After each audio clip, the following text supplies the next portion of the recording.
And well, let's get it going. Scotty, there is a lot of new mechanics in this set. Some of them very, very reminiscent as the old ones. But for limited, I think there is like a lot of interesting things that need to be figured out. Would you like to read the legend of the for the tier list? Legend of King Arthur? No, I'll read it. It's fine. Right. Maybe say something in your own words. That's also fine there. We're going on an A, B, C, D, F letter graded tier list. I will just read the definitions as they are written. Highest level is A. Best cards in the format. Bombs. Completely changes the game in your favor or almost single-handedly win you the game. Below that is B. These cards are amazing. Efficient removal, overstated creatures, powerful mana sinks, anything that is above the curve for its mana cost. C. Cards that are fine on curve, not very excited to play them, but not sad to play them either. Most of your deck will probably consist of cards at this rank. Sometimes cards in this rank will not make the cut for the final deck. D ranges from medium to bad filler. Cards of this tier get cut a lot and require specific decks to be good playables. If your deck really needs a 2-drop, for example, you have specific synergies with the card, or the card fills a weakness in the deck, etc. Most of the time, these will be cards you throw in because you're low on playables. And the bottom is F. Nothing below F. F is unplayable. We also do things like ceiling grades if there's like a large difference in how bad a card can be and how good a card can be, right? Like if it requires a lot of work to be built around, or it's very different in different color pairs or archetypes. And we will also note with a little checkbox if something needs a sideboard grade. Like you can pick it and stuff, but you won't play it in your main deck, basically ever. Buried Treasure, it's 2 mana for a treasure, and it's an artifact. And you can tap it and sacrifice it to add 1 mana of any color. And you can pay 5 and exile Buried Treasure from your graveyard to discover 5. Activate only as a sorcery. This is our first instance of the Discover mechanic, which is you exile cards from the top of your library until you exile a non-land card with mana value X or less. Cast it without paying its mana cost or put it into your hand. Put the rest on the bottom in a random order. Okay, so how this works, right? Discover 5. This one says Discover 5 on it. When you activate this ability, you pay 5 mana, you exile Buried Treasure from a graveyard, you flip the top cards of your library until you find something with mana value 5 or less. And when you do, you cast that. A couple things to note, right? If y'all have been playing for a while, if you're borderline boomers, I don't know if Lola's a boomer, actually. Lola, did you play with Cascade? I mean, everybody knows Cascade. Okay. Did you play with it in Limited, though? No. Okay. Oh, yeah, it's super strong. Yeah. A lot of value, obviously. This card's, like, kind of sort of crap on its face. Like, you pay 2 mana for a treasure. Weirdly enough, ideally, I would like to be, like, discarding this, right, as, like, discard fodder. Because I basically never want to pay 2 mana for a stupid treasure token. It's like pretty stinking bad. Though honestly speaking, if you have absolutely nothing to do on turn 2 and then you accelerate out like your 4-drop on turn 3, whatever, and your 4-drop's actually pretty decent at catching you back up, it's not the end of the world. I'm not super hot on this. I don't really want to take this super highly. Yes, there are very many bordering synergies with this, right? You can explore off the top of your deck, put in your graveyard, you can mill it. So I think the big question is, how much can your deck actually manipulate this into the graveyard without actually paying 2 mana to cast it? I think is a big part of it. You can sort of see this as 1 mana, right? You can double spell this as 1 mana to put in the graveyard because it actually refunds your mana back. But I think this is something that you put in your deck for additional value, but I'm not incredibly excited to do so. Like, I'm not reaching for this as my payoff for milling myself, etc. So I think I'm on a C- for this one. So yeah, this one feels... I agree with that, everything. It's like, you don't really want to play it, same like you said. And it does have kind of most of the things that are connected to the mechanics of this set. It does give you an artifact, if you need it. It does give you something to mill, something to loot. It does give you Descent. By the way, Descent is a new mechanic. The that says when something, if a non-land, no, any permanent, right? If a permanent went to graveyard, something happens. That's like the descent that usually triggers every turn or some things. So there is also, you can also count. Oh, it's gotta be a card permanent. Oh, descent has to be card permanent? I missed that. Really? Yeah, I'm really upset about it. I went on like multiple rants yesterday about how descent has to be a card permanent. So you can't trigger it off map tokens. Yeah. You can't trigger it off treasure tokens. You can't trigger it off gnomes. Oh, that's a problem, man. I was so, I was like, how come descent, like the colors that make most maps, that there is not that much descent in them. I'm like, wow, the maps are so good for descent. Oh, god damn it! Still, like this thing, okay, this thing is a card. It's not a token. Fuck me! Why does it have to be a token? Why cannot it be a token? That would be huge. Anyways, it is. It does trigger descent. It is nice. Like blue has some nice looting, so that's pretty fine. Blue does have some nice looting, and you really, as Cody said, you really kind of need to put it in the graveyard somehow. Somehow, mill, discard from hand. You don't want to pay 2 as a full card, and then have it in your graveyard. Get it in your graveyard like that. Because discover 5 might look like, oh, it's kind of like a 5-drop. It's not. It's not. Like you could get things that are not even relevant to the board, right? You could get some. I don't know, destroy a tapped creature or some shit. A combat trick, something that doesn't affect the board. Maybe draw cards. Maybe that could be it. So I'm not a big fan. Like, where do you put this? I'm not sure. I might be hit. Because this does so many things. It's gonna be very interesting. This is a card that I see that could change, but I'm gonna just start it as a D. Like, I think it feels to me like you don't pick it highly, and then when your deck is like does have a lot of looting and exploring, which some decks are gonna have, you pick it higher. Because 5 mana for Discover 5 is not worth it. Like, if that's what the card is gonna do, it is not worth it. Because this thing, compare this thing to like a Grubby Giant from Vials of Eldraine. So you have the 2 mana, you make a treasure. Well, that's kind of the same thing here. And then you have 4 mana, make a 4/3 reach that also has some late game applications. Not the most powerful body, but it's gonna be a way better body that you're making for 4 mana, which you can play on turn 3, than what you're gonna get with Discover 5. That's just how it feels. It's gonna be interesting with these Discovers. If you get enough, like, you might not want to play a lot of 1-drops and 2-drops. It's gonna be very interesting to build decks like that. But yeah, I'm just on a D. You're on a D plus, Corey? Yeah, I'm on a D plus. It's 5 mana is so expensive. Fun fact, I guess, right? Like, if you play this on turn 2, if you have to, Yeah. and then on your 4th turn you can actually discover, right? Because you can sacrifice it for mana, float the mana, and then discover for 5.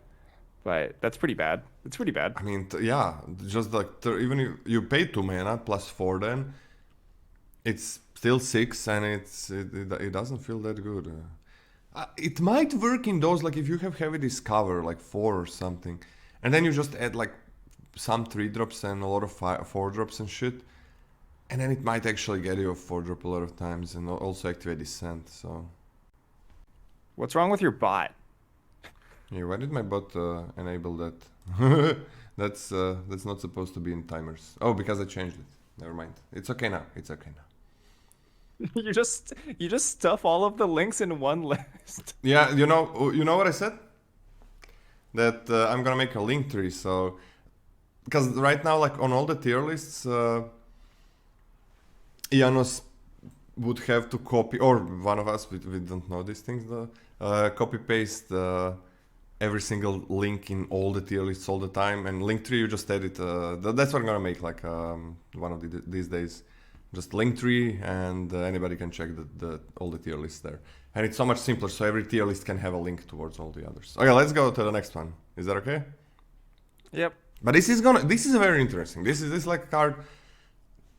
It's hard to rate it this rule in this set. It looks bad just by itself, but with some decks where you might just go super greedy with these covers, it might be worth it. Cartographer's Companion. For 3 you get a 2/1, and when it enters the battlefield, create a map token. Okay, so map tokens, we're gonna see that a lot. It is an artifact, a token, for 1 mana and tap, and sacrificing that artifact, same like Clue and anything like that. Target creature you control explores, activate only as sorcery. So explore is a recurring mechanic. It was introduced in Ixalan like 7 years ago or some shit. You gotta activate it as only as sorcery, so that's huge. What explore does is you look at the top card of your library, and if it's a land, you draw it. If it's not a land, you put a +1/+1 counter on the creature that explored, and you can surveil the card. So you can put it in your graveyard, or you can keep it on top. So it's kind of like surveil, but it's really good when you draw land. Even though sometimes you don't wanna do that. But drawing a land is huge. So one thing about explore that I want to talk about a little bit, if I would like to just focus a bit on it. Scotty would like for you to say if you agree or disagree with some things. People look at explore like, okay, +1/+1 counter, sure, okay, that's the normal thing, right? People think about getting that's fine for anybody, very easy to evaluate that. But I see that a lot of people say like, oh, drawing a land, it's not like really drawing a card. When you are exploring, it is exactly as drawing a card, because your next card, you're getting to it sooner. So your next draw would be a land. Well, now your next draw is an actual card. So you did really draw a card when you draw a land. It is not the same when you search for lands. When you fetch lands, that is not the same as fetching something else in limited. It's in late game, getting that land is probably not going to be worth much. But in late game, exploring for a land is worth a full card.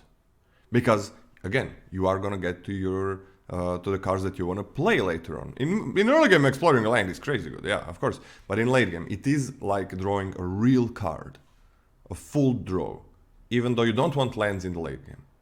Because next turn, you draw your card that is not a land, so you're 1 turn earlier drawing your cards.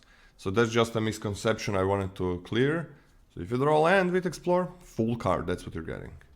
Anything you want to say about that? Exploring is great and it feels great. Are you one of the people that thinks that like drawing a land is not like a full card that you draw with explore? I don't understand. I don't. I've never heard anyone say that to me. And lands are cards, so I don't really get it. It's no.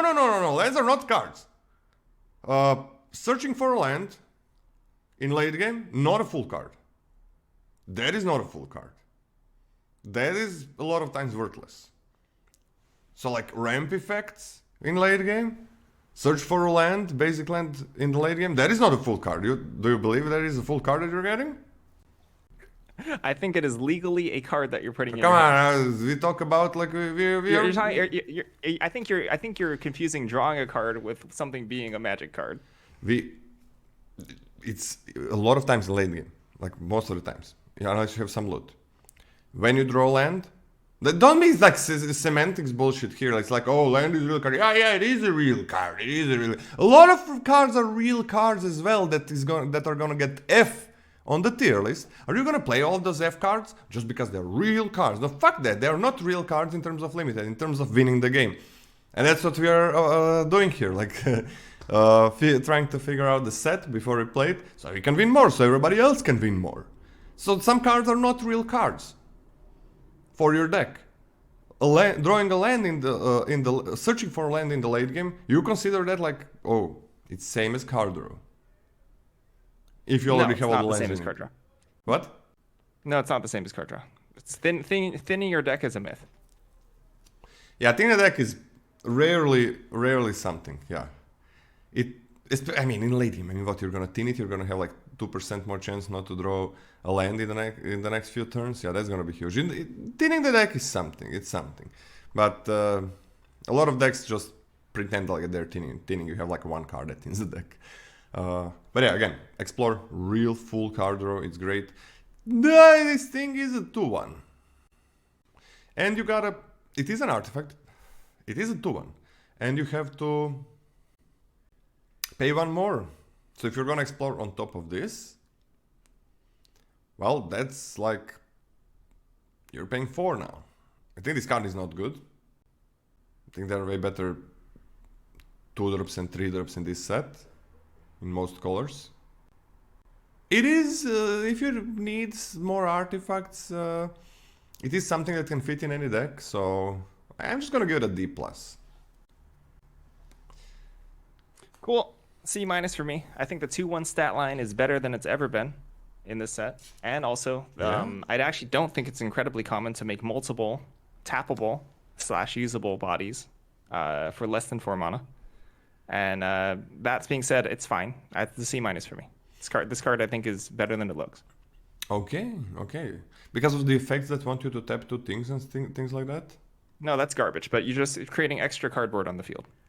And there's not like there's like common ways to do that, but it's not at a surplus in my opinion. So why do you want more bodies? Why do you want more bodies? More you things. can sacrifice more bodies. You can sacrifice artifacts in black. You can tap things in white and red. Yeah, okay. Didn't you say that's not a real thing, like tapping things? Didn't I say it's not a real thing, the tapping things? Did you say that? What, did I say that last night? No. Didn't you say like, I don't think that's a real thing, like tapping 2 things for stuff? I didn't say that. I did not say that today. Okay, I heard that. I sorry. Okay, well, yeah. I think you can get better things in those decks, but if you don't get them, this can be a fine like filler. That's how I'm giving it D+. Same like could go up, but don't feel like it. Scotty just said that a minute ago. Yeah. Really? Scotty gaslighting hard. Yeah, you said it. You said like, I said like, you mean tap 2 things for effects, and you said like that's not a real thing. No, I didn't. Did I? I must have said the wrong words. Okay, fine. I don't think the archetype is particularly good, but it exists. The Boros uncommon signpost one is really good though. It like with that effect, but we're gonna get to that. It's incredible. Hey, Scotty, you go. Compass Gnome, 2 mana for an artifact creature gnome. It's a 2-1. When Compass Gnome enters the battlefield, you may search your library for a basic land or cave card. Reveal it, then shuffle, and put that card on top. Pretty filler-ish, but I actually think... So we've seen this effect multiple times in the past, and there's a couple things I think going for this. Fetching a cave, I think is actually quite good. Being able to fetch your actual utility cave, regardless of what type of effect that will be, I think that is reasonably strong. Like, for example, if you only draft 1 cave, and then you can at least have pseudo 2 copies of it, so at least you have a little bit of flood protection, for example, to discover caves in the later game. Not bad. As chat is pointing out, it does quote-unquote combo with Explorer. Yeah, that's fine, right? Like, map tokens are pretty cheap on 3 mana. I like it with map tokens. Get it with a map, right? And... as I was saying before, I think there's a decent amount of 2 toughness creatures in this set. To the point where I actually do think that a 2-1 body is better than it's ever been. I'm a big fan, C-. Okay, I think 2-1 body, let's just start with that since that's where we ended, is not that good in this set. Because you have like a white common that is a 1-2 and puts a +1/+1 counter on something. That's a 2/3 2-drop at its worst. Then you have a blue 1-2 that explores for 2 mana. And like that's gonna be a 1-2 that draws a card, which trades with 2-1s. And or that's gonna be a 2-3 which, well, now 2-1 doesn't trade with it. So I'm not sure about it.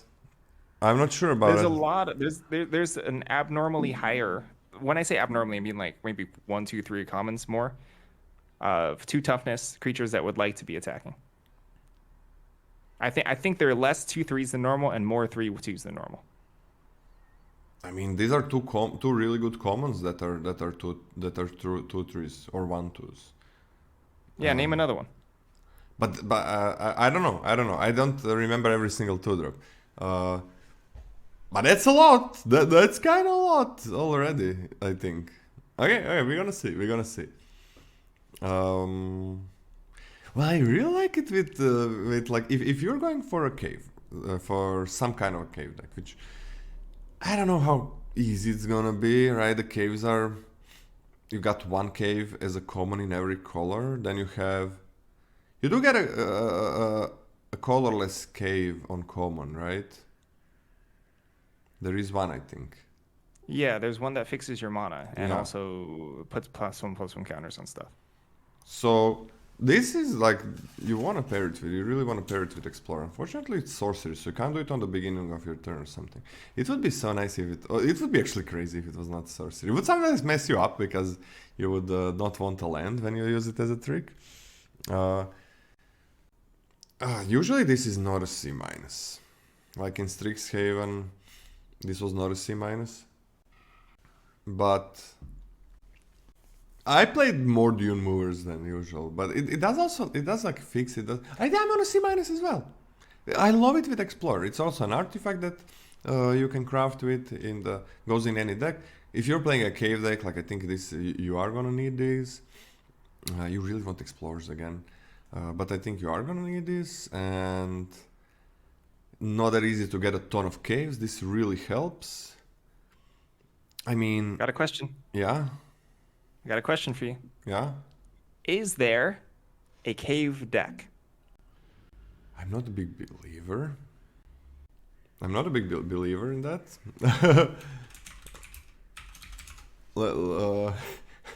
I mean, what I don't believe in cave deck. Do you think that the cave deck is there? No. Sadly. Like, what do I do with a cave deck? There's like a bad green craft with cave. Like, I don't think there's a good cave deck. I mean, sometimes like you're gonna want a little bit more of caves, I guess. Like if you're going multicolors, then like caves already. There is a cave deck. There is a cave deck. What is there? Like there is that like kill a lot of things. Lola gives lands F. I don't give lands F. I give lands F in a late game when you cannot load them. I love lands. Like, you play this Compass Gnome on turn 2, same like the Curator. You play it on turn 2. Sometimes you're gonna get the best card in your deck. Like, the best card. And that's a basic land or a cave. That is the best card in your deck, because you need that land next turn so you can continue playing. And this kind of does it, but it's still a 2-1, which I don't think is that good as Scotty thinks it's good in this set. I'm not really sure. I think let's clear the air about that. 2/1s is a terrible stat line historically. And I think 2/1 is like one of the worst stat lines ever for limited. Goblin really Piker is crap. Goblin Piker is the worst magic card in existence. Not hyperbolic, but maybe a little hyperbolic. But 2/1s stink. And I think 2/1s are barely passable here, which is better than they've ever been. So I mean, what do we have? What do we have for caves? Like we have basically nothing on common. There's nothing on common for a cave deck. On the uncommon, we have a white. Like this is big deal. Like if there's a cave deck, there is a white 3 mana. Like if you pay the amount of mana that you spend from caves there, you get that many 1/1s, and whenever a cave enters the battlefield, you put a +1/+1 counter on target creature you control. Like that's the cave card, right? But it's white uncommon. So you pay 3 mana. If you pay it with like 3 caves, you get 3 1/1 flyers, which is crazy. And then you get the +1/+1 counters for every cave that comes into battlefield later. But what else? Like there is that same like the guild gates in Guild of Ravnica. There was a red 3 mana thing that like deals damage equal to the number of guild gates in your on the battlefield that you have. Now we have same thing but 4 mana. Calamitous Cave-in, and we have that. So that's fine, right? That's kind of fine. Doesn't really work with the white thing though that much.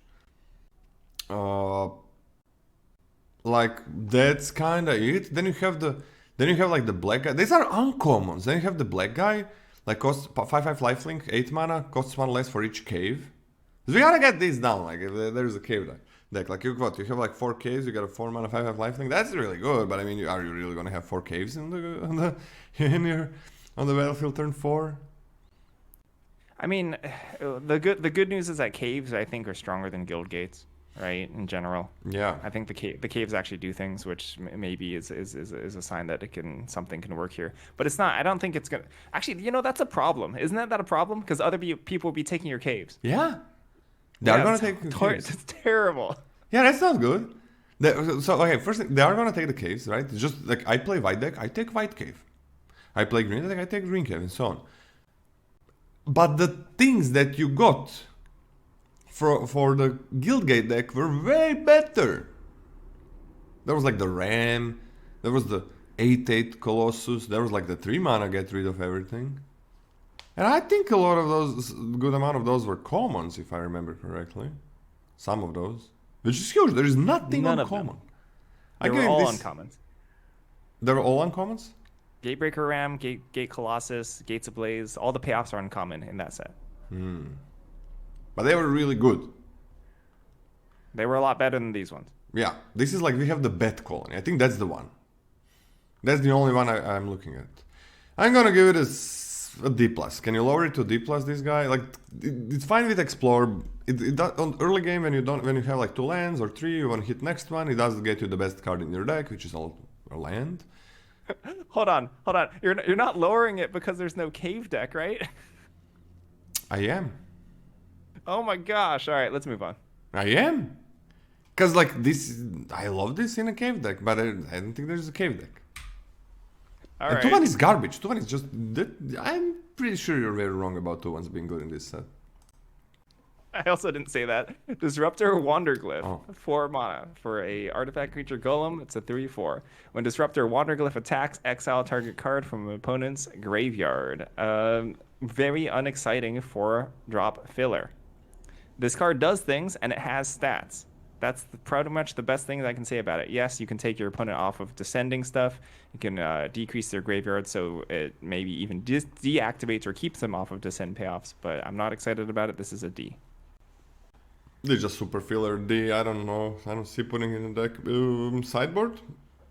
It's kind of okay in the sideboard. But No. it's still a 3/4.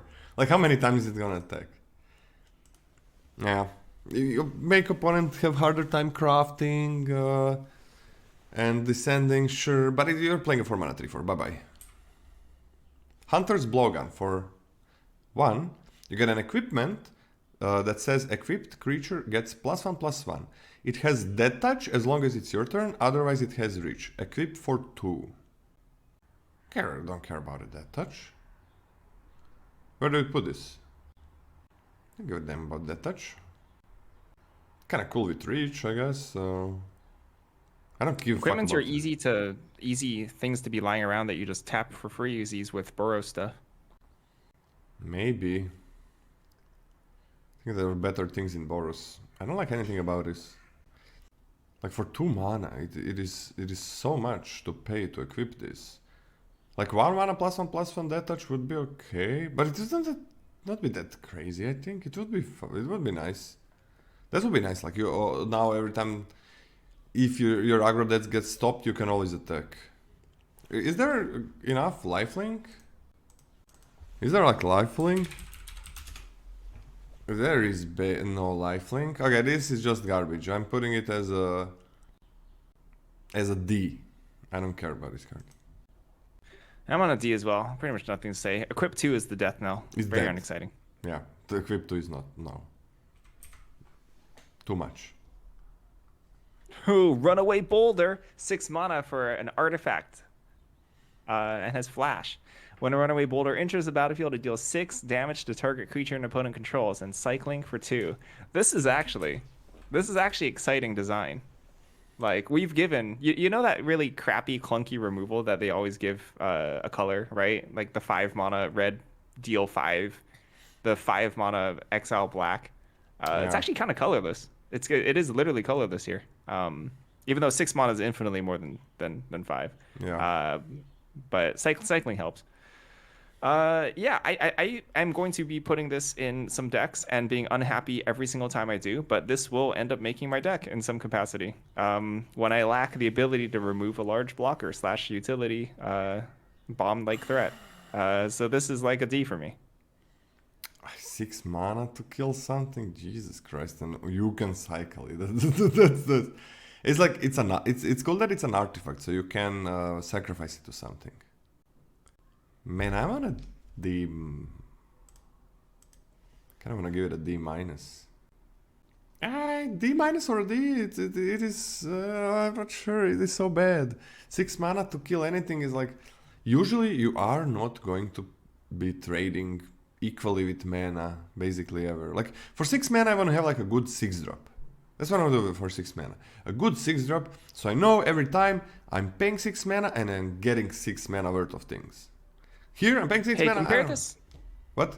Why don't you instead compare this to like Universal Solvent or something?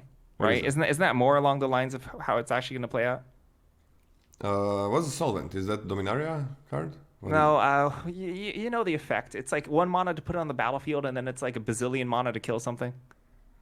Yeah, that's the Dominaria card, right? Oh, is it? I remember from Kaladesh. I don't know. I don't remember. Maybe it is. Yeah, and Kaladesh and Dominaria. It probably is Kaladesh. Dominaria had a similar thing. No, that was bad, and also like that set. It was bad in a set that liked having early artifacts on the battlefield.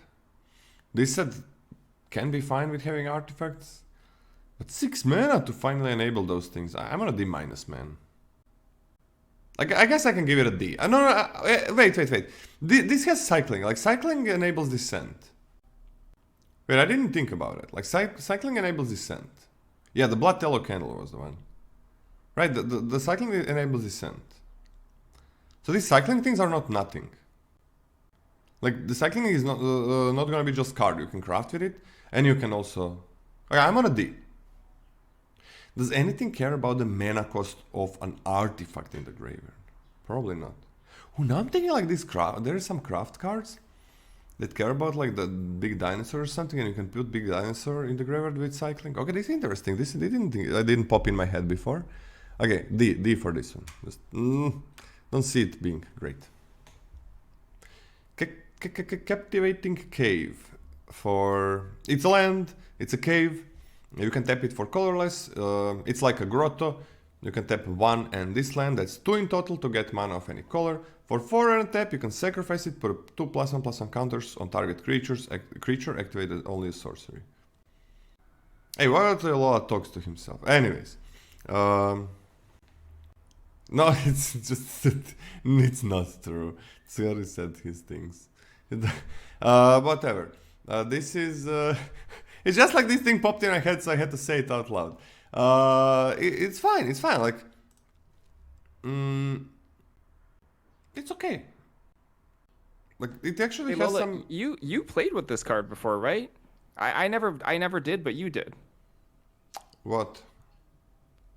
What do you mean? Modern Horizons 1. This one? Modern Horizons 1, yes. No, I played. Do you Modern remember Horizons playing 1. with this card? What? You played Modern Horizons 1 a bunch, right? Yes. Yeah, this card is a functional reprint, a cave reprint of something from that set. Do you remember if that was good? I mean, Modern Horizons was like on another level in terms of power level. Yeah, so if it was good in that set, it's going to be like pretty dang good here, right? Look, I don't remember the card that it existed, so I probably never played it. Okay, that makes sense. It's like there we go. That's the answer. It was a crazy power level. The power level was like Jesus Christ. I don't think we ever had a standard set that had such high power level. Even the latest sets. Maybe I'm remembering wrong, but it was silly. And you had land cycling. No, not plane cycling, shit like good land cycling, really good land cycling. Cave of Temptation.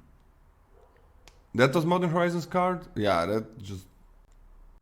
Wait, it was also a cave, but it didn't have a cave. Wow, that's terrible. It's also a cave. Like, yeah, that card didn't exist in Modern Horizons. Like, you had way better ways of splashing. And I played like decks with a lot of colors. Okay, it's fine. This is not Modern Horizons where everything is crazy. It's fine. It's fine. It actually has a late game application, right? For 5 mana, you're gonna do something. If you need to splash with it, I think this is fine. I'm actually gonna give this a D plus, not a lower grade.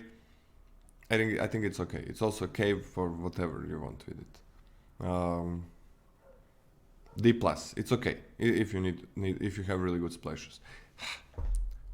Okay, I'm gonna say something else later. I'm on a D plus too. I would be pretty excited about this if there were incidental cave payoffs that you could pick up, but there's not really. So I'm pretty off at Z plus.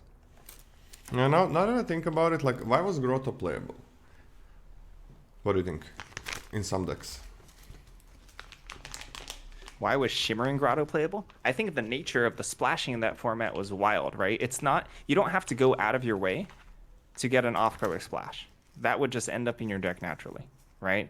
So I think that if you have to stretch and change your deck in order to facilitate it, or in order to have a splash and facilitate a splash, that's too much. But in WoW, it was WoW, right? It was literally this last set. Yeah, it was this set. Yeah, you didn't really have to do that. You didn't have to do that. You just end up naturally. Like, if each creature in the set came with another like off-color activated ability, for example, like that could be a thing in the future, then I think Shimmering Grotto would be good again. Yeah, and when I say good, I mean it's not very good, but it has a place in some decks. And that's the thing, like adventures, right? Is that what you were thinking, like adventure creatures? Yes. Yeah, because like I ended up all the time in like 4 or 5 color decks that were not really 4 or 5 color decks. They were mainly 2 colors, but then you had like really good splashes that are not gonna be dead cards if you don't splash for them, right? They're just gonna play the color of the part of the card that's your main color, and that's why Grotto was pretty good. Could be pretty good in the last set. Could be. But I don't see this thing happening in this set. The adventures really change a lot. Like, it was usually when I have lessons with some of the newer students, especially, you always talk, you're splashing too much. You're splashing in a wrong way. That's the usual problem. Like, some decks are not ready for a splash. Yada yada yada. When to splash correctly. In this last set, with basically every student, I told them you're splashing first time ever. In the last, like, I've been doing MTG coaching for like, I don't know, 5 years or some shit, maybe more. This is the first set ever where basically every student, I had to tell them you're not splashing enough. Because of the adventures, because it's so easy. You don't get a dead card. If you never get your splash colors, you're still playing all of the things that you're quote unquote splashing for. So it's not the same thing here. So I'm just gonna give this a D. Go down. It is different. This is a different set. Like, not every deck, even aggro decks, like, are gonna be quasi 4 or 5 colors, which is almost always the case in the last one. So yeah, just to D. And I don't like this to splash with. If every card costs like one more, it is not that good. It is worse. It is much worse when it costs one more. So even if you can play some cards that you wouldn't otherwise, now they're much worse because they cost one more. So yeah, hurts the tempo way too much. Scotty? Hidden Cataract. There is a cycle of hidden cards, 5, 1 for each color. Blues is called Hidden Cataract, and we can talk about whether or not we're going to grade them all at once afterwards. But it's basically enters the battlefield tapped, produces 1 mana of that respective color, and you can pay 4 and its color, 5 mana total, to tap it and sacrifice it to discover 4 activate only the sorcery. This is this version's mono-colored tapped value land for the late game, which is always fine. That's fine, right? Having a little bit of flood protection is sort of nice, but it's nothing I don't think this effect specifically is something I'm diving out of my way for. I think all of these are fine, and I would give all these C minuses. No, I like this.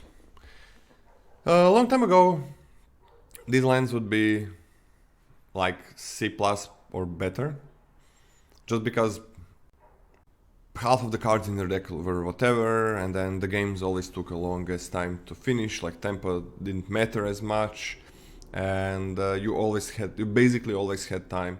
You know, in a lot of sets, you had time to activate these lands, and you're like, I am getting one extra card, and you got only a land, which is huge.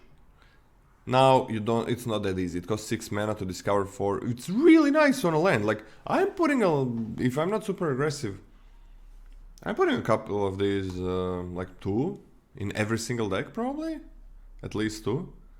So yeah, I'm fine with a C minus. Do you think that any of these deserves a higher grade than the others? No. It does Descent. No, I don't think that deserves a higher grade. You think that? You think they do? No, absolutely not. No, just a C minus. It's fine. In older sets, C plus, B minus probably. In newer sets, where most of your deck is gonna make sense. Most of your deck you're gonna be happy with. Your 2 drops, 3 drops, late game cards or whatever. You're gonna be pretty happy with most of it. So adding an extra slot as a land is fine, but nothing that special. Explore kind of like works well. Because you are going to be, if you're exploring enough, you're going to be getting more lands.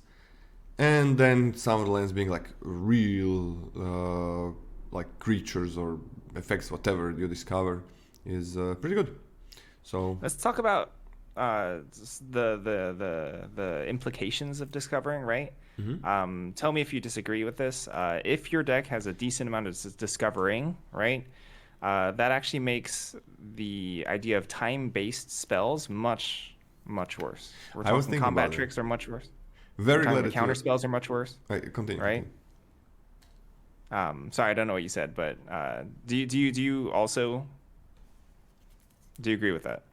I just want to say I'm super glad that you said that. I was hoping you were going to say that when you started. So yeah, I definitely agree. Like a decent amount of discovers. This one is the land, so you don't have to focus too much on it. But if you have this decent amount of discoveries, you do want to have things that are good in vacuum. They don't require a special, as you said, like timed spells. They don't require a special condition to be met for them to do the work. Like combat tricks, as you said, the counter spells. All of these, like, I don't know, get rid of an artifact or something. All of these things, like you want to have more creatures, you want to have more like removal that targets most things.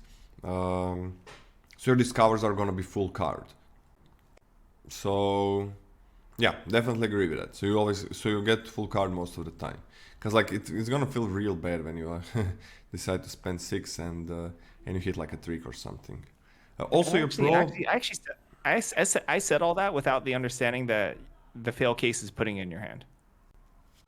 Oh yeah, oh my god, I read that, and I forgot about it.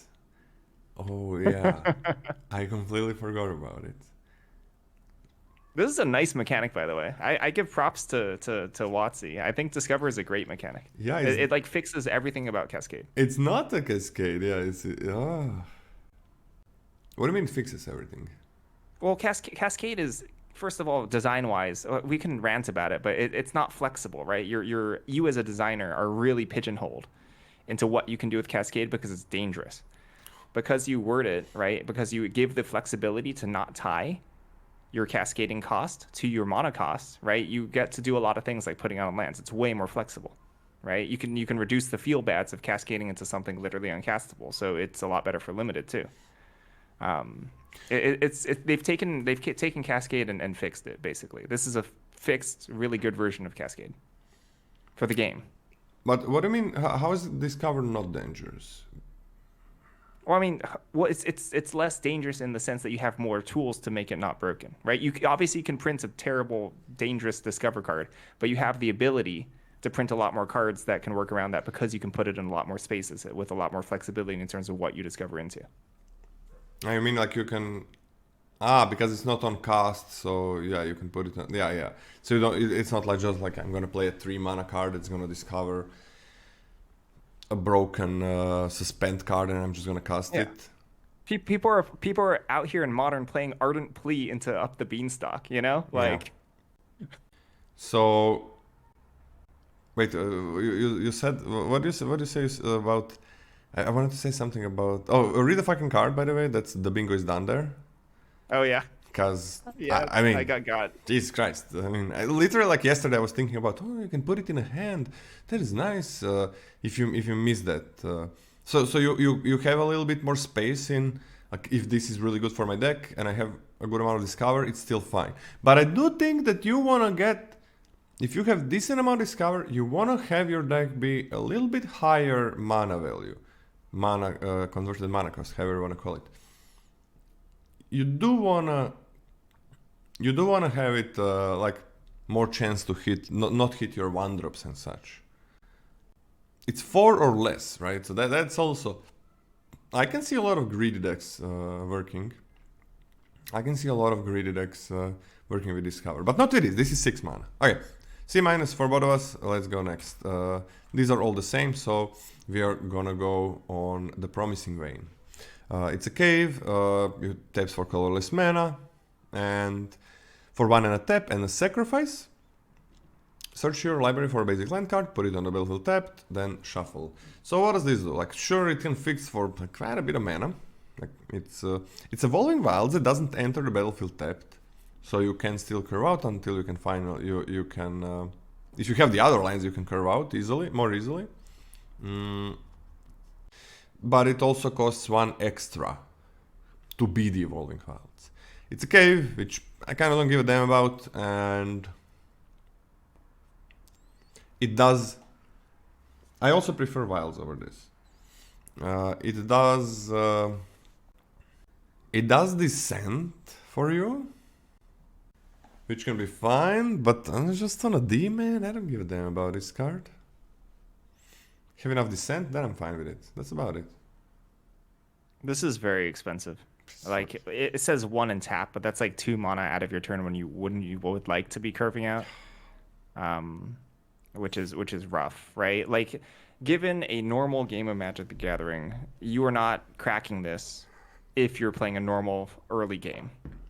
If your early game is solid, you're just not cracking this. So you can't rely on this to like cast your splashes quickly. And if you're drawing this off the top because you're like holding a splash card, right? Then that's also, well, I guess Terramorphic Expanse, or sorry, Evolving Wilds has the same issue, but it's just expensive, not particularly good. Don't really care about caves. D. Fetch this cave, Bloody Johnson. Fetch this cave to fetch a land. You just thin your deck so much. No, it's what fuck. But yeah, the again, I'm gonna say the same thing I said a few sets ago. 3 sets ago, I think. Lands usually cost 0 mana. The tap lands cost 1, which most decks are fine with, because you are gonna have that 1 mana lying around. Well, having 2 mana lying around, making a land cost 2 mana, that is huge. That's way harder to make work. Just to settle it, I don't want to be filling my graveyard for descent stuff with this. Also true. Costs way too much for that. Yeah, Shire Terrace, for example, was crap. You know what? Can you get this a D- from me, actually? Even though there is descent. Since D-, I don't D- for descend. Yeah, I'm not gonna put this. Descent is fine, but not like this. So yeah. Same with the land cyclers from... What was the set before Lord of the Rings? 1? Was that March of the Machines? March Machines? March Machines? Did we have like 2 mana land cyclers there? So that the problem with them was 2 mana is a lot to pay for land. When in Lord of the Rings we had 1 mana land cyclers, and that was pretty fucking great, because 1 mana to pay for land, which can be a creature as well, that is fine. Now, I'm not saying like 2 mana land cycling is just unplayable. 2 mana land cycling is fine if you have a good card as on the other side. But this is always only a land. And for it to be some other land that you're trying to fix for, you pay 2 mana. That is a huge freaking cost to pay for a land which is free usually. But yeah, let's go next. So we're doing uncommons now, right? Oh, yeah, we're done with the commons. All right, I'll read this one. This is my Scryfall search was messed up. Hold on. I can do it. Carrying minecart. For 3, it's an artifact vehicle, a 3/3, and when it attacks, you create a treasure token. You crew it for 1. You can go first. See. Okay, so careening minecart. So 3 mana, 3/3 vehicle. Even if you crew it 1, is not great, not fantastic on its base. Vehicles are not the power. It sounds kind of weird, but vehicles are not. You can't like vanilla test a vehicle, right? No. You can't see 3 mana 3/3. That's like solid. It's not right. You have to take into account you're losing power and toughness by tapping the creature to activate the thing. This ability is good. The ability is quite strong actually. It doesn't have haste, which is kind of a bummer, but creating treasure tokens in general, even off of like your small little gnomes hopping in this minecart and being able to accelerate out your 5-drop on turn 4, that's solid. Am I a believer of this small vehicle? And is the small vehicle worth the good ability? I don't think it is, and I don't like this card particularly much. Having a 3/3 only size means that it needs to have a clean attack for you to get that treasure token in, which is not going to happen particularly often. I think more likely than not, you're going to be tapping a creature to crew this, which is conditional in itself, to trade it off and get a single treasure token. Not worth it, in my opinion. D+. I'm kind of okay with this. There are some incidental 1/1s. I don't hate this. If you can attack with it like 2 times, opponent wants to trade with this. I think there's, in some colors, there's enough like small things, and getting a treasure like once, and if it trades, that's pretty good as a 3/3 for a 3/3. Crewing is huge. Crewing is huge. I'm on a C minus, but I think sometimes you like tapping things. It does create treasures for like tap 2, right? For tap 2 effects, like, so I think treasures can be kind of nice in this set. Can be really nice in some archetypes, like really nice. So I'm on a C minus. Like, it really depends what your deck is doing. Like a big dinosaur deck is gonna hate this, but like Boros step 2, I think it's gonna be very happy with this, and you're probably gonna be playing like smaller things as well. So it's gonna be easier to crew it. Like white deck with that, we're gonna get to white next, and it's there is a really good common, like a small. It's a bigger brother of Pring Champion, but it's actually not as good. But yeah, I think it's a C minus. I'm okay with this. I think it's gonna be better in some decks. It's gonna be like C plus or better. We're gonna see. I strictly better than Fable. Yeah, I like this. Anything else you gotta add about it? Yeah, the cards that the archetypes that care about the treasure token and the additional artifact being on the battlefield also are kind of okay with crewing a vehicle as well. No. Like dinosaurs don't care about the treasure really, and they don't care about the vehicle, so that's fine. I'll read this one. Contested game ball. I'll just wait. No, you read it. Never mind. No, go. You spotted me one. You read this one. Oh, come on. Contested game ball. I don't want to read this garbage. Contested game ball. For 2, it's an artifact. Whenever you're dealt combat damage, the attacking player gains control of this thing and untaps it. For 2 and a tap, you draw a card and put a point counter on this thing. Then, if it has 5 or more counters on it, sacrifice it and create a treasure token. What is this? Like, better Bang Buster. We're getting like better uncommons. What the fuck? It's a 4 mana draw card and 6 mana draw 2 cards. Then 8 mana draw 3 cards. Then 10 mana draw 4 cards. Like, this is not a horrible effect for 2 mana, like drawing those cards. But opponent is gonna get it. Like, they're gonna get it if they deal combat damage to you, and you're paying you're playing this 2 mana thing, which doesn't affect the board. I mean, and if they get it, well, they didn't even have to pay for it. They just freaking got it. This is horrible. I want to give this an F. I already gave it an F. No, you don't want to play this. What is this? It's like, I want my decks to be consistent. I want to do crazy things. Sure, I want to do all the synergy stuff. I want to splash if it's good. I want to do every one of those things. But this is not this is just, I want to win. Why did it have that first effect? I don't understand it. It's just to be cool. Like, this could cost way less and have the effect. What do you mean, why doesn't it have the first effect? Did you not find joy in the non-game parts about Magic? In the what? None? Do you find joy in the non-numbers and spiky parts of Magic? But what about the art and the world and the flavor? Yeah, that's cool. That is cool. But I like it when the flavor card is playable in limited. Or anywhere. But in limited especially. I do like it. And because this just let's compare it to the tap archetype in the Vials of Eldraine. So it was so inconsistent, it was worthless, it was the worst archetype. Like day one you try it and you're like, this is the worst archetype. Why? Because it's so inconsistent to tap untap things. You never know if you're gonna have a good target, you never know if it's gonna matter. And it's same here. You never know if you are dead ahead, that opponent is not gonna deal damage to you. And again, you never know if you can even steal it back, so you maybe just gave a free card to the opponent. Way too inconsistent. You don't want these things. And the reward is what? You're gonna draw cards for a lot of mana next. You read this one. This is a pretty cool one. Digsite Conservator. 2 mana for an artifact creature. It's a gnome. It's a 2/1. Sacrifice Digsite Conservator. Exile up to 4 target cards from a single graveyard. Activate only as a sorcery. When it dies, you may pay 4. If you do, discover 4. Yeah, this one is pretty nice, right? Like, you play this early, it's crap. But it's a 2-drop, right? It can trade off with another 2-drop sometimes, most of the time.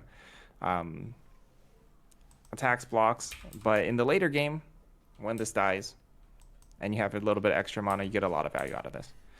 It's going to be very, very annoying. Like, the difference between this dying for no value and this dying for value is actually quite large. To the point where I actually don't think this card's fantastic, right? You can certainly trade it up. If you have nothing else to do on a late turn and your 2/1 is sitting there doing nothing versus your opponent's like 1/3 or whatever, right? You can trade it up at will. You have nothing else to do. You're like, all right, cash in my Digsite Conservator at will, exile a couple things from the graveyard, and then discover 4. Not bad. Not too bad. What do you think? I think this is perfectly fine, and it's colorless, so I don't mind taking it a little bit higher earlier in the draft just to stay open. So I think this is a C. I think this is the best 2/1 ever. This is a really good 2/1. Yeah, I love it. I mean, exiling the Descent, it just destroys the Descent deck as well, and you just discover 4, so that's fine. I want to see as well. The thing is, if you block with it, it's nice. It's kind of nice to put like a counter on this so it can continue attacking through things. Because if you wait for you have 4 mana ready, and you're trying to get opponent to attack and you block with it, well, a lot of times they're just not gonna attack with it with anything. So yeah, I want to see as well. I think this is pretty good. Really fucks up the Descent deck. So that's nice. So yeah, gonna be hard. Like, there are some of these cards that are very good in this Descent deck. But it's not just like a 2-for-1, easy 2-for-1. You are expending a good amount of mana. It's not that. It's definitely not that. Hoverstone Pilgrim. For 5, you get a 2/5 flyer with War 2, and for 2 mana, put target card from a graveyard on top of its owner's library. On the bottom of its owner's library. It would be better. It's not nice if you would put it on top. That would be too much. Okay, so we got like an upgrade over... Usually these guys are like 3/4s, 2/5s that are on the ground. They don't have ward. So yeah, this thing like made it a 2/5, made it a flyer, made it cost 2 mana instead of 3, so... Not a great card, but again, This has to get a cyborg grade. Like this is so good against this sand decks. Like it's just 2 mana. The body is decent. It's fine. 2/5 flyer. It's fine. It's not something you're looking for in every deck, but it's fine. I wanted to have reach not flying. Wait, I would rather that this has flying. It's just strictly better. What the fuck? Why do you want to reach? I'm guessing you want more stats. Anyways, if you have a deck that mills a decent amount, but there's not that many mill, I think. But if you do get that, this also has a ward, so it always has that ability of making you constantly draw your best cards, and it's only 2 mana, so that's a big deal that it's not 4. But it's very hard to do that in most archetypes, so I'm just gonna give this like a... I don't think this scent is something crazy, so I'm just gonna give this like a D+. And I think we should give it a sideboard, X. I'm fine with the sideboard X, but this card that has a lot going for it, actually. This card actually has a lot going for it. Let's take away everything that this card looks like it's supposed to do. A 3/5 with flying with ward 2. On turn 5 is a pretty good blocker. That's a pretty dang good blocker. If your opponent's trying to aggro you out, it's not super easy to remove this efficiently, and like for double spelling, for example. I kind of like it. This dodges things like common, I forgot what it's called, but there's like a Gideon's Reproach 4 damage thing in white. 5 toughness is a lot. 5 toughness is huge. I'm a big fan, C-. Scampering Surveyor, 4 mana for an artifact creature gnome. It's a 3/2. When Scampering Surveyor enters the battlefield, search your library for a basic land card or cave card, put into the battlefield, tapped, then shuffle. I actually think that the cave is a big deal on this card. Like that small line of text is a big deal. I don't think this card is fantastic otherwise, but I think the cave aspect of it pushes this up a decent amount. Normally, I think this is like a D. Not really interested in ramping at 4 mana. Or even like getting additional land, usually in most limited games of 4 mana. But being able to slap a cave into play from your deck, you can literally have 1 cave. I mean, I literally said, I said this about the stupid compass gnome, right? But you will find your cave, the one that helps you prevent flooding, and be able to use it with high consistency. That's good. That's good. In terms of how it stacks up against other 4-drops, will still probably be worse than your other 4-drops on average. But I think this is perfectly playable. C-. Yeah, it's like, yeah, getting that... Ramping with a card that's gonna give you something else, that's pretty cool. Usually crap, these cards, but goes in any deck, it's not just green. Yeah, C-, I'm okay with it. Ah, Sorcerer's Spyglass. For 2, it's an artifact. As it enters the battlefield, look at opponent's hand, then choose any card name. Activated abilities of sources with a chosen name can't be activated unless they're mana abilities. Garbage, super garbage. Even if they have craft, it's not worth a full card, and you cannot ever sacrifice it for descent or something because it needs to stay on the battlefield. No, F. F. Sunbird Standard. 3 mana for an artifact. Add 1 mana of any color. Craft with 1 or more. What? Wait, what? What does that mean? Exile this... Sorry. Exile this artifact. Exile 1 or more other permanents you control and or cards from you. 1 or more anything. What? That's how they write it? Yeah, 1 or more anything. 1 or more anything. Yeah. Okay, sure. I didn't... Huh. I've seen this card too before, and I'm just like, there's supposed to be something there. Okay, craft with anything, I guess. And it flips into Sunbird Effigy. Has flying, vigilance, haste. Sunbird Effigy's power and toughness are equal to the number of colors among exile cards used to craft it. And you can tap it for each color among exiled cards to use to craft Sunbird Effigy. Add 1 mana of that color. Let's see what this card actually does. You flip it, you're in a 2-color deck, right? This is a 2/2 flying, vigilance, haste that can tap for 2 mana. Is that right? Am I understanding that correctly? Did you read the second part of the card? Power and toughness are equal to the number of colors among exile cards used to craft it. Yeah, you're in a 2-color deck. It's a 2/2, right? Mm-hmm. Yeah. Hopefully. Okay. Yeah. Well, not always. Hopefully, it's a 2/2. Pretty small ball. I am not super impressed with this. I think this is expensive. I think this is slow. I'm not really interested in 3 mana mono rock and a bird. Cool, neat bird, but bleh. Yeah, it's cool for the screenshots when you have your 5/5, but I'm off of it. This is like a D minus for me.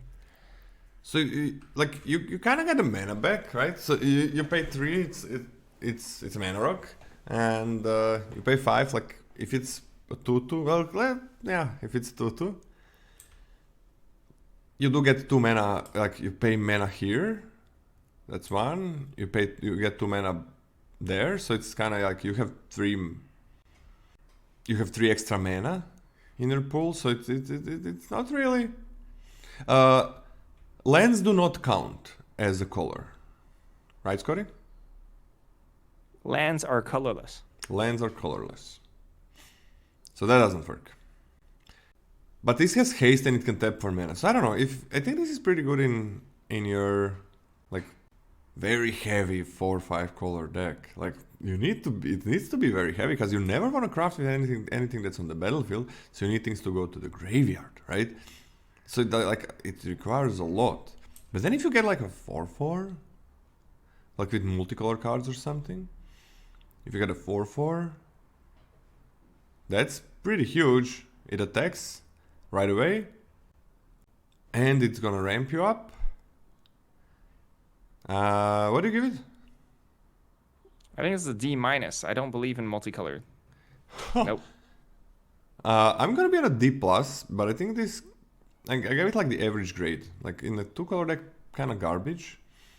But in a very, very splashy deck, which you don't know how much you're gonna do. Okay, like Yeah? if you're splashing, right? If you're splashing, that inherently means you're not going to have that many off-color cards, right? Because you're splashing for them, Yeah, right? but So like you're going to splash them, play them, and then what? I guess if it's a sorcery, that's neat. Actually, that's pretty decent if it's a sorcery, right? Or instant that you're splashing for, because then you get to use it. But then afterwards, you turn it into like a bird. yeah. Go to D. Go to D for me. I don't like mana rocks, is the thing. Wait, you can only do permanents? Read the freaking card, I guess, again. You can't even craft with sorceries and Oh stuff. yeah, you can craft only with permanents. Oh man, this is That was terrible. that's not good. Yeah, everything counts permanents, right? The descent counts permanents and the craft counts permanents. But I'm more focused on the thing that you said. Like if you're splashing, like are you really gonna play like 5-color decks that just gonna have all the colors? And how are those things need to end up in a graveyard? Oh, give it a D. Give it a D because I want to believe. I want to believe. Hey, you believer. Hey, I have a question. I have a tangent light question. Why did Wizards choose to put the crafting mechanic in the set? Like, what does that mean? Do you know what I'm Like saying? flavor wise, Yeah, like what do caves have to do with crafting? caves are more like exploring. Yeah, but then you don't craft in caves, so why would Wizards put that in?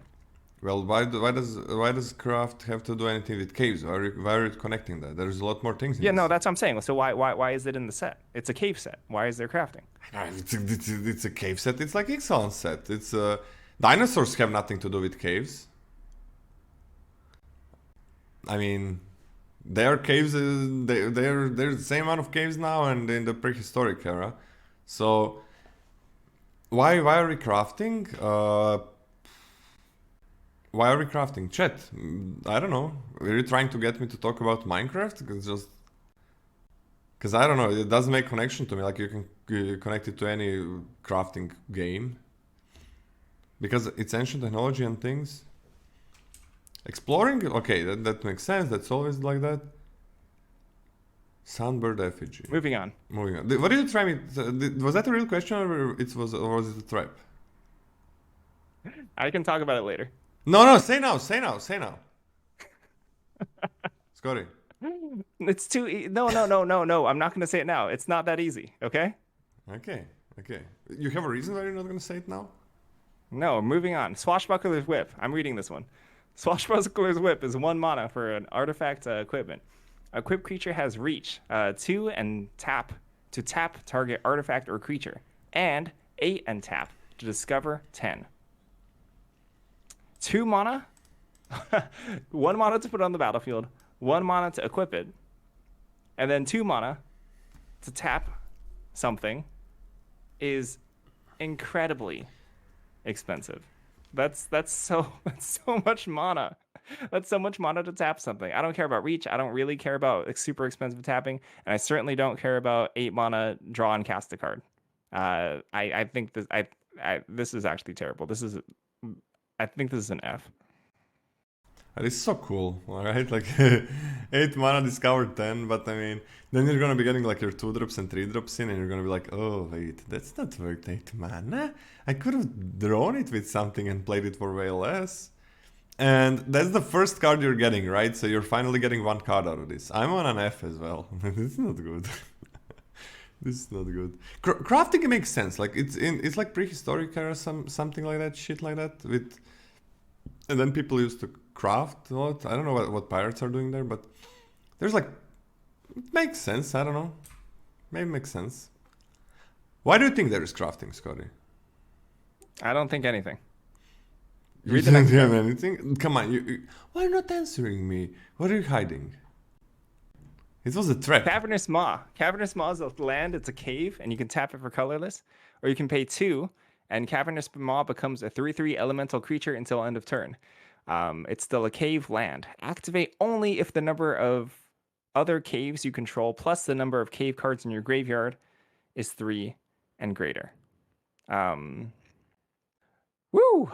So 2 mana to make a 3/3. That's fine. Unfortunately speaking, in limited specifically, right? In limited specifically, in the late game where you want to be or when you're turning your lands into creatures, it's much better if they're evasive or large enough to not just be blanked by a stalled board, right? If you activate this, looking at a stalled board, it does nothing. 3/3 is nothing, sadly. Another point of tension here is that Cavernous Maw is a colorless land, and the cave archetype probably wants to be splashy and multicolored. So I think this card is really cool. I think it's bad. I think this card is bad. So I think this is like I think this is a D-. Yeah, I'm just giving this an F. I never want this. Like, colorless land that's hopefully once gonna be a 3/3 that I gotta pay 2 mana for again. Fuck that. An F. I'm never gonna put this in the deck. This is garbage. Forgotten Monument. It's a colorless land again. It's a cave, but all other caves you control have tap, pay 1 life, add 1 mana of any color. Okay. If there was a cave deck, this would be the thing. That was very rude to the cave believers, by the way. Yeah, it was. And I mean, you guys play your caves, please. Oh man, if cave deck is good, I'm gonna be punished. But it doesn't feel good, man. I'm gonna give this a D-. Hey, it's good in a cave deck, right? But then again, like, so you can, if you have a cave deck and you're playing a lot of different things, helps with your 5 color, but then you're losing a lot of life. Yeah, if you're also playing caves, which are like gonna slow you down with colorless, which are gonna be tapped, and then you lose life when you're already losing a little bit of tempo. I don't know, man. I'm D-. I don't like this. I would rather play a grotto, like the counter land, +1/+1 thing. D- it is. Pit of Offerings. Pit of Offerings is a land, it's a cave. Pit of Offering enters the battlefield tapped. When Pit of Offerings enters the battlefield, exile up to 3 target cards from graveyards. And it taps for colorless, or it taps for 1 mana of any of the exiled cards' colors. This one's really interesting. So a tap colorless land is crap. Tap colorless land, that's crap. Taking someone off Descend, sure. Would I sideboard this in if my opponent is full on descending stuff? Actually, that's not the worst. I'm gonna be honest, that's not like the worst thing to ever happen on a land. I kind of like that. Yeah, I kind of like that. But to use this for fixing... Oh, so you can exile 2 cards from their graveyard and 1 card from your graveyard? Yeah. So that's not like the end of the world. Not like you can fix with this particularly early before things hit the graveyard. I think things hit the graveyard. I guess like what on like turn 3, maybe you can start fixing your card with one card with this. But whatever. I'm not like super high on this. I don't think I'm taking this particularly highly, but I think I have my eyeball on it for sideboard stuff. I think this is a D. Yeah, I'm okay with the D, and I'm okay with the sideboard X. Because it's really nice.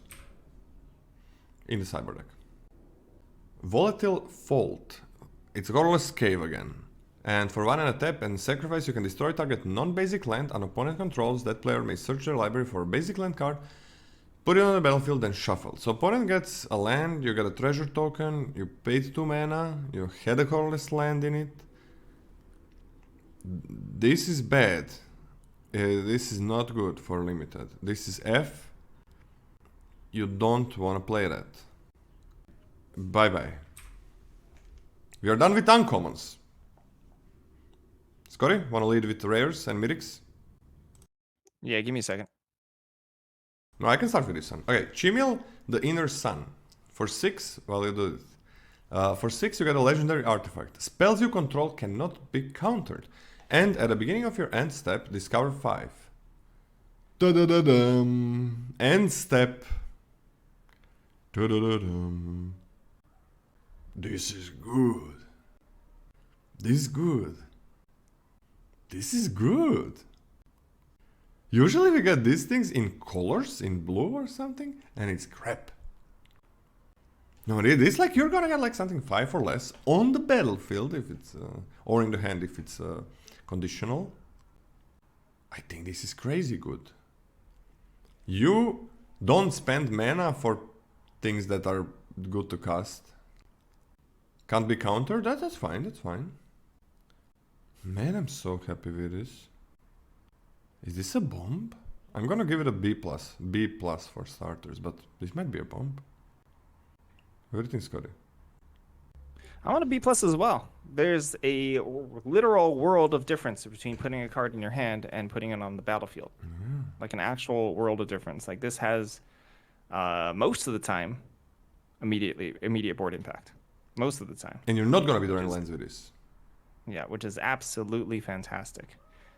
This is infinitely better than drawing a card every turn, and you get the effect immediately. This is very, very good. If it was any cheaper, it would easily be a bomb.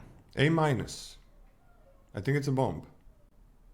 You just survive with this. And it's not like you don't have to pay for any of those. And it's never a land. This is a real thing. Like, this is different from Explore, right? It's not from the top. You're searching or putting the rest on the bottom.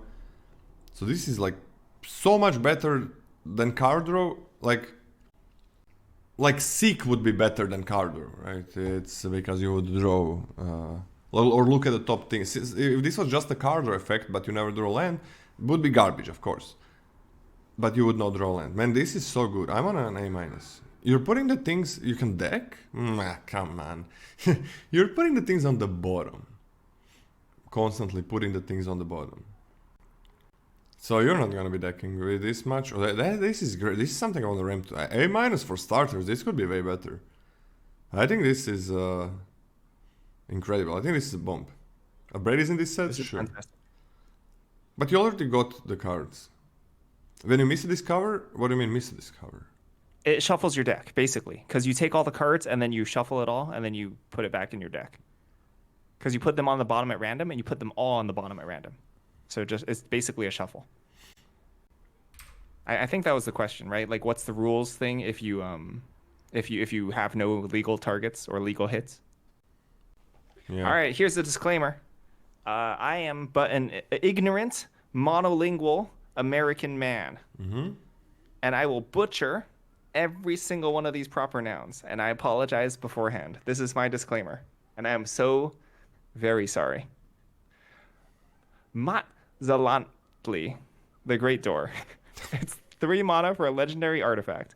Tap, draw a card, then discard a card. And 4 and tap it to transform this, the Great Door. What? And activate... What Great What? Door? Matzalantli, Ah, the Great Door. That, thanks. the Great Door. Thanks. Activate only if there are 4 or more permanent types among cards in your graveyard. Transforms into the Core. It's a legendary land, has Fathomless Descent, which means it taps to add X mana of any one color, or X is the number of permanent cards in your graveyard.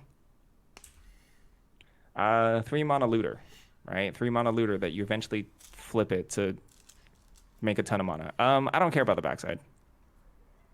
I really don't. But like at the time, you're paying 4 mana to flip this, and then It's we're not untapped fireballing. when it flips. It's not untapped.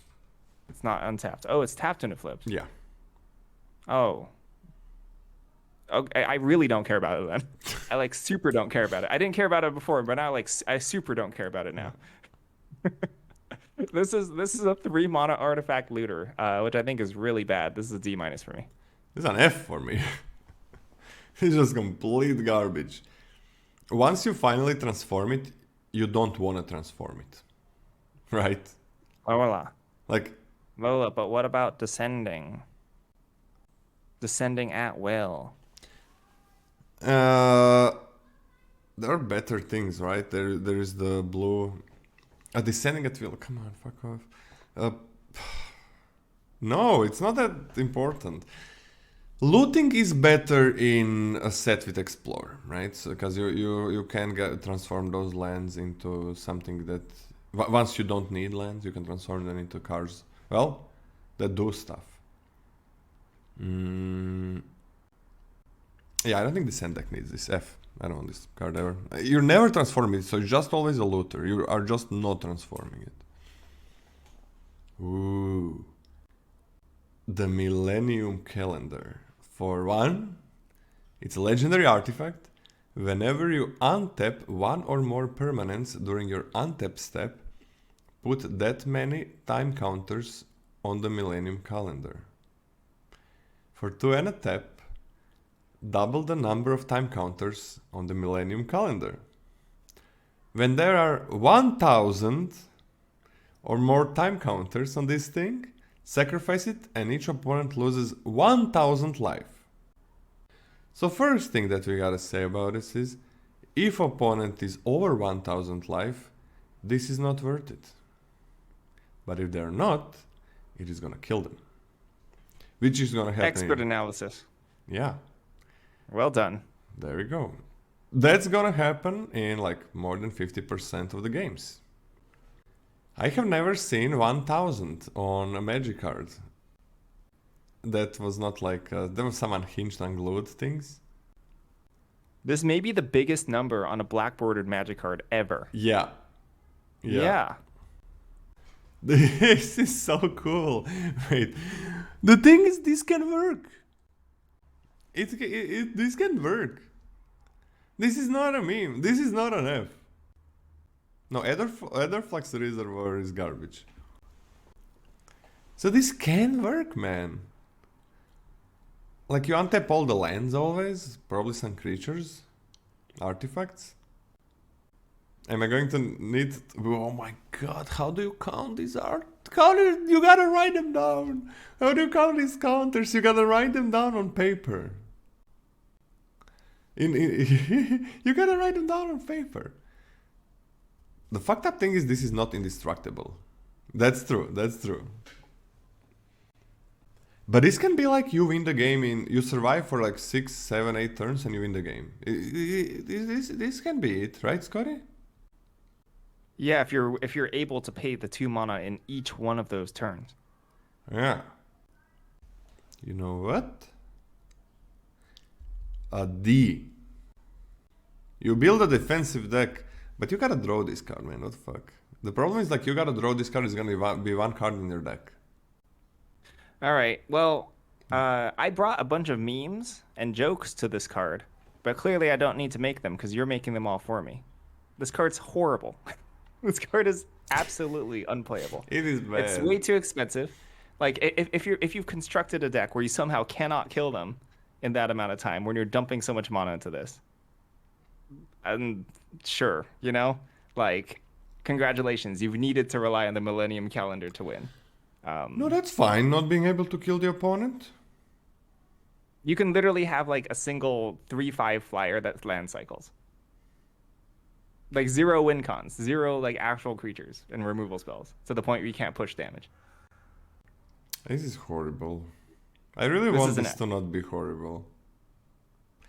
D minus. I'm a believer. I'm gonna do it. I'm gonna do it. D minus. But the bike, how do you have this card on your like? If you're gonna build a deck around like winning with the Millennium Calendar, it's still just one card in your deck. One. Oh my god, it's so bad. I'm okay with F. I'm okay with F, but I'm still gonna make the deck with it. I'm still gonna make the deck with it. It's an F. It's gonna lower my win rate, but that's fine. I'm gonna win with the calendar. Next. Scotty. Roaming Throne. 4 mana for an artifact creature golem. It's a 4/4 with ward 2. As Roaming Throne enters the battlefield, choose a creature type. Roaming Throne is the chosen creature type in addition to its other types. If a triggered ability of another creature you control of the chosen type triggers, it triggers an additional time. I understand that there's tribal stuff here, right? I understand that this is a tribal set. I don't care. I don't really care about that. I don't think it matters that much. Just kind of looking at all the things with actual triggered abilities. Meh. Not really interested. I am interested in a 4 mana 4/4 with ward 2. That's fine. That's perfectly fine. I think that's a perfectly fine Magic card. Bonus for being colorless in terms of keeping yourself open. I think this is a C. Wait, why do you not care about triggered stuff? What the fuck? Triggers? Triggers of tribals? Yeah, enter the battlefield effect. Like, actually, that's no, you're right. I don't know why I'm not. I don't know why I'm missing ETBs. I'm like thinking triggers is like end step and beginning of turn triggers. No, that's pretty dang good. It's pretty dang good. Explore actually, most of them are. Yeah. The ones that aren't map tokens are usually doubled as well, especially the Merfolk. Okay, I think I have to reevaluate. 4 mana, so like let's restart. 4 mana 4/4 ward 2 is pretty dang good, especially in colorless. It's okay, yeah. That's a fine stat line. Yeah. I'll go to B minus. Pretty happy. We have like some of the we have ETBs. There is a decent amount of ETBs and explore and make map tokens and so on. So this set is not as tribal as. One second. This set is not as tribal as Ixalan was. Ixalan was like so focused on tribes that you didn't want to do other things. There was a little bit more to do, but if you are going for a tribe, that's all you care about, basically. So this is not as tribal, but just making 1 or 2 ETBs be better, make an extra 1/1 or something. I like this a lot. I'm gonna. It could be like this can be way better depending on what your deck is doing. You're not gonna have that many. You're not gonna have that many tribes like ETBs, triggered effects, and 1 tribe. I'm gonna B minus or a B. I'm gonna put it as a B minus, but I think it goes up depending on what your deck is doing. If you have enough, like maybe even to a B plus. It can go to a B plus. But honestly, B minus is starters. Right. Yeah, what? Yeah, just name the next thing you're gonna cast. It's pretty good. It's like, and it's unlikely gonna die. I mean, exactly. Like the next thing just being something that makes a 1/1. Like this is just a 4/4 ward 2 that makes a 1/1 and it can do more things if it's that if it is that. And that's pretty fucking good. Yeah, I'm a B minus, but I think it goes. I'm gonna put it on a B. Just give it a B, because it just goes in any deck. You take it, it's gonna make your deck. You're gonna be fine with it. It's just the colorless adds a grade to this one for sure. It's like colorless on cards that you don't care about. Who cares that you can put it in any deck? This thing, it does matter. Just B. I like it a lot. Therian's Soul Cleaver for 1 and equip 2. It says equipped creature has vigilance, and whenever another artifact or creature is put into a graveyard from the battlefield, put a +1/+1 counter on a equipped creature. Okay. Map tokens, treasures. And artifacts and creatures. But map tokens, treasures.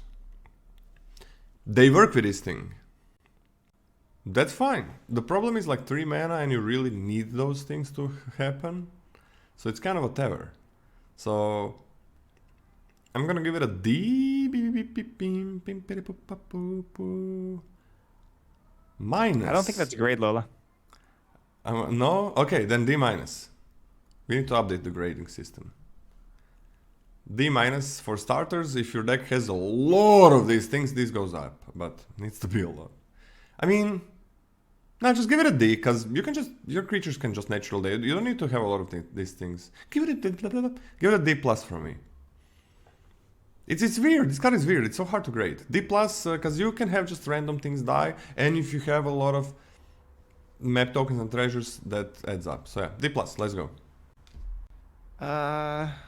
Weirdly enough, I'm a little bit higher on this. I think it does add counters pretty quickly. Vigilance with keyword large, right? That's a combo. Vigilance and large creatures. That is actually very, very good. What I dislike a lot is the fragility of your plan of trying to invest and grow something. As in, you pay 2 mana to equip something, and you hope to trade off creatures, or you hope to like have your opponent's map tokens or your map tokens go into the graveyard, but that relies on that creature also not being interacted with or dying.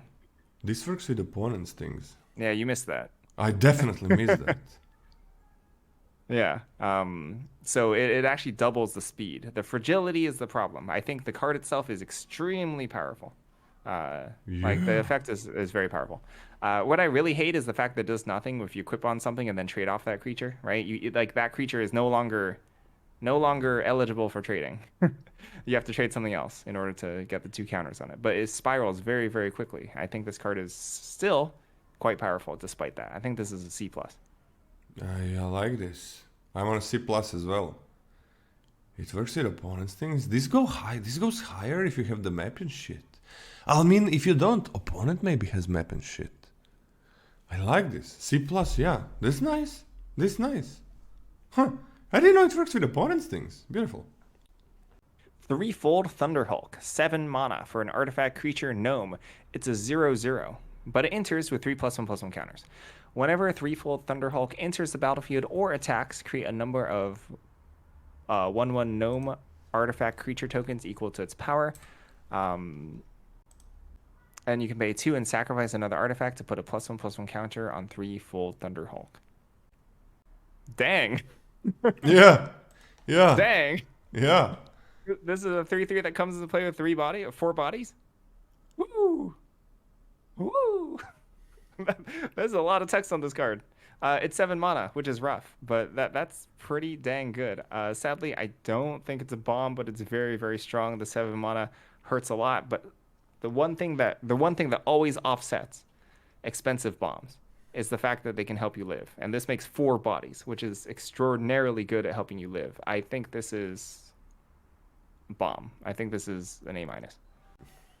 So what you can also do is like attack. The trigger goes on the if he doesn't die. The trigger goes on the stack, right? And then you can just sacrifice all the 1/1s. And it's gonna resolve, right? It's gonna even if they kill it, it's gonna remember the latest power that it had.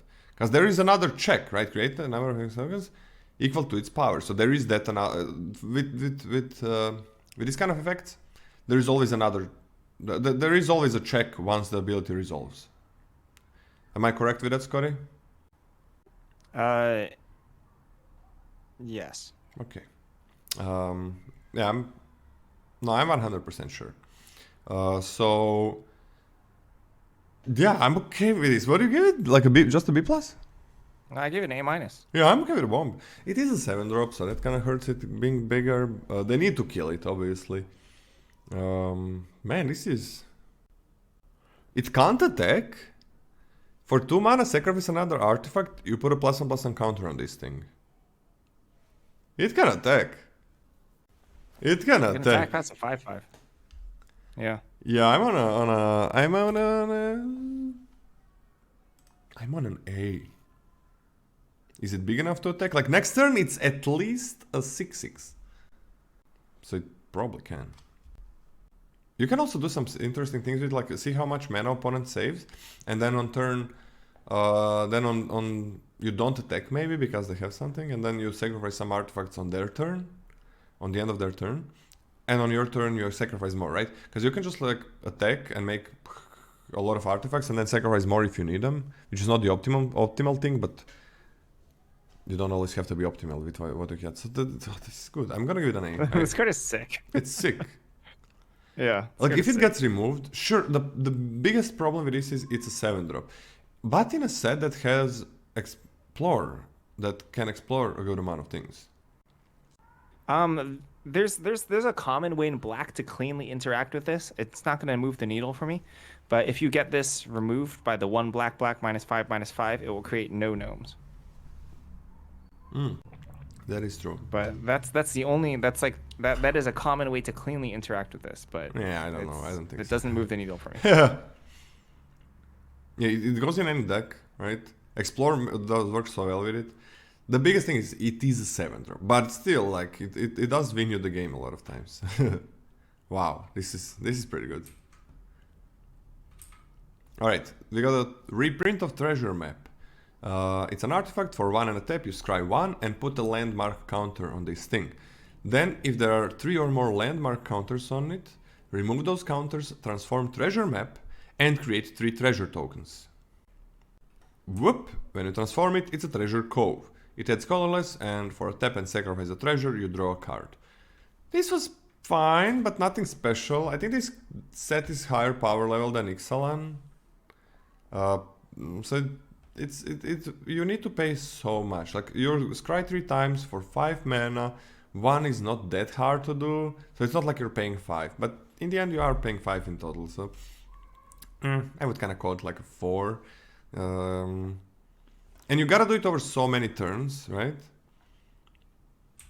And then, like, sure it can be a land if you need it. And you're sacrificing that treasure, like you can draw 3 cards. It is way too slow for this card advantage. I think in Modern Limited, Treasure Map does not really have a good place. I think this is just a D, maybe even worse, maybe D minus. Let's start it as a D. Okay, cool. Nice. Let's fight about it. I don't think that the Treasure Map initial investment is that much. The strength of Treasure Map was never the time it took in order to flip it. It was always the fact that you were able to slide in 1 mana whenever you had an extra hole in your curve, which was fantastic. You would pay it for not that much investment for 2 mana. Not too bad. That is a lot of investment to do literally nothing. It's 2 mana to put it on board, and then it'll sit there, and then fill in all the holes in your curve to make your turns a little bit more efficient, right? Treasure Map also sort of can help you hit your 3rd land drop a little bit. Not the best use of it. But when it flips, still pretty cheap to get card advantage. I do like Treasure Map. Maybe I'm seeing with rose-colored glasses because I played it a lot in Constructed. But I like Treasure Map a decent amount. C+. Yeah, filling holes theory. So I love filling when holes. do you pay 2 mana for this? Yep, you're behind on board and you're doing nothing. So you're behind on board and then you're filling the holes. Like Then you're filling the already holes in your curve, yes. What? Yeah, then you're filling the holes in your curve, which may not happen until like turn 4, turn 5, turn 6. Hopefully it doesn't happen even then. So you're paying like 2 mana to not affect the board. And then you're also having holes in your curve after you pay 2 mana to not affect the board? Which is a normal thing in limited Magic. But not Having after you holes pay is normal. But Normalize it's not. having holes. It is not normal when you already paid. Orifices are normal for all people. What? Orifices are normal for human beings. Yes. Okay, for human beings, but for a Magic deck, to have holes in the curve after you paid 2 mana to do nothing, right? So that's a huge hole you already had. You filled it up with that 2 mana, and then you have even more holes to fill up. That's a lot of holes in your like early first like 6-7 turns. That's a lot of holes. Like the That is a lot of holes. There is a lot of holes to fill up. Like good luck winning that game. I don't think you're gonna be. It's gonna be. This is gonna help you win the game. Scrying and then you draw some cards, like 3 cards. I don't think that's gonna be what helps you win the game. When you already had that many holes. Like the optimal scenario for this is you having a really bad game. So that's like the optimal scenario. Well, you're already having a bad game. This ain't helping much. Not no tempo here, no tempo at all. Your tempo is hurting. This doesn't give you tempo. And then on, like in a normal game, you play this super late because there was a prophetic prism, like which is not good in modern limited. You pay 2 mana, you draw a card, it instantly replaces itself. Instantly gets you a card, gets you your fixing. But it's not. It's very bad in modern limited.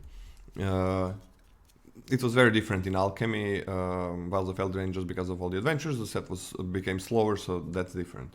But in a normal limited set, just paying 2 mana is huge. And then, okay, you pay it when you actually have a 2 mana hole. That's when I want to play. Like, I have a 2 or 3 mana hole. And that's in late game. And then I'm still waiting and waiting to finally flip this. And then I'm still waiting to finally draw cards from it. If you're in the hyper late game, scrying is very close to actual finding real magic cards. No. And scrying is scrying. It's like you scry one, you're not sure what the next card is, so you might just leave a bad card there just because you kind of want to play something on board because you're behind. So you kind of want to really, you're going to play that 2-drop. And scrying 2-3, that's really good in late game because you see a lot and you're like, okay, I can get 3 of these cards because there is that card, one card that I'm getting that I can play next turn. Scry 1 is scrying 3 times for 1 is worse than scry 2 at once. It's worse. In late game. Why wouldn't I just play card draw instead of this? Tell me that. Okay, you have that deck. Why wouldn't you play like 4 mana, draw 3 cards, discard 1? Or because that's there's no holes. You can't put that in a hole. Okay? I mean, this is not a 4 mana, spending an entire 4 mana to draw cards when you can use this, and then it's like you have a little bottle, a little jar, and you fill it with big rocks. The big rocks are your spells, and then this is the sand that you pour into there, right? Yeah, this is the sand. But now you're saying that you have a huge rock, and you're trying to compare the huge rock to the sand.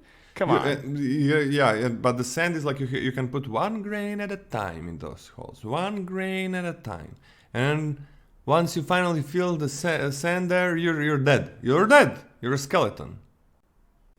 I think your arguments are very good. But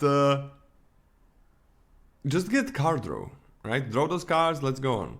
Because you know what's a hole filler? It's like 1 mana thing, like equipment. Something that always costs 1 mana. Not something that's 2 mana initially and then 1 mana. And it doesn't affect the board ever. Oh, fucking horrible. Give it a D- from me. It just doesn't make it in Modern Day Limited. You're just spoiled with some of the standard decks. I know I played like Chromatic Black was so much fun back then. Alright, next one.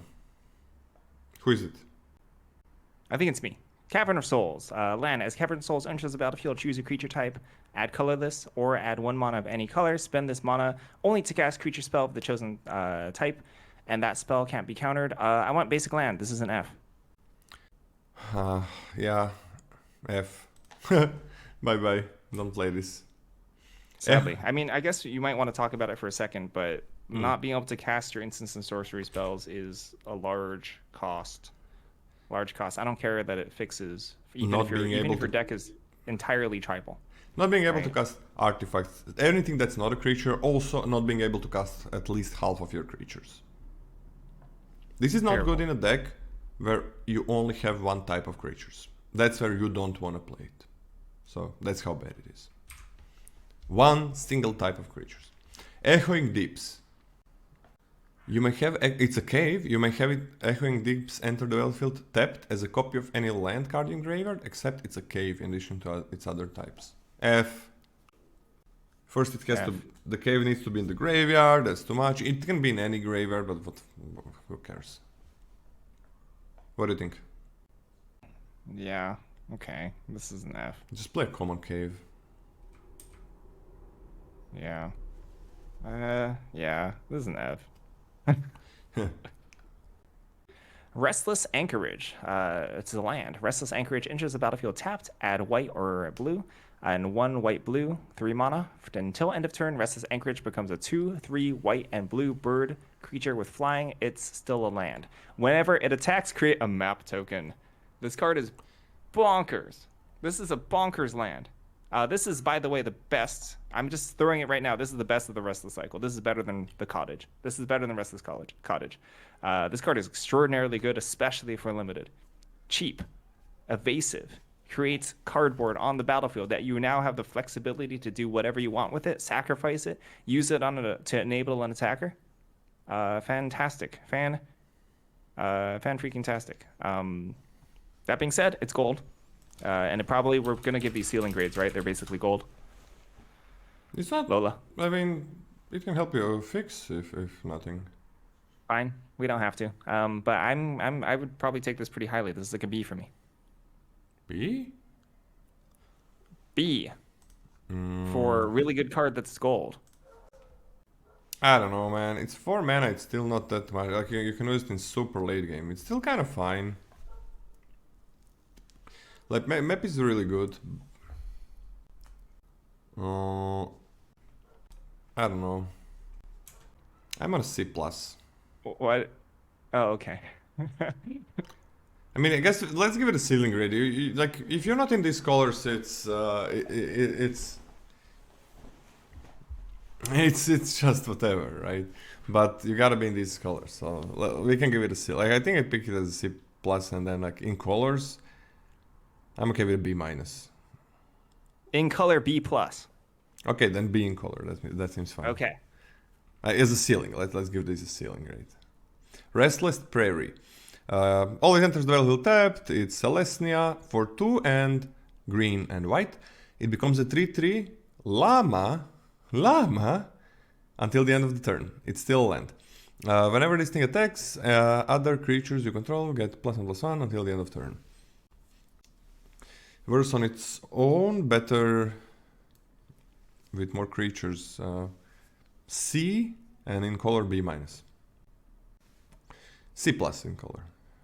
So I was responding in chat. I'm typing to somebody, but maybe I shouldn't. I mean, it's a sorry, 3/3. It's nothing that special. I don't know. I'm on a C and a C+. That seems fine. Yeah, this is Waivers. funnily enough, yeah, this is definitely worse. Funnily enough, like when you want to be activating this type of card is when the pseudo anthem also gets better. I think that has that going for it, but I'm still not really into it. I'm the same grade. C+. The next one is Restless Reef. It's the Dimir one. It's blue-black. Enters tapped, creates blue and black mana. 2 blue-black, 4 mana total. Until end of turn, it becomes a 4/4 blue and black shark creature with death touch. It's still a land. But when it attacks, target player mills 4 cards.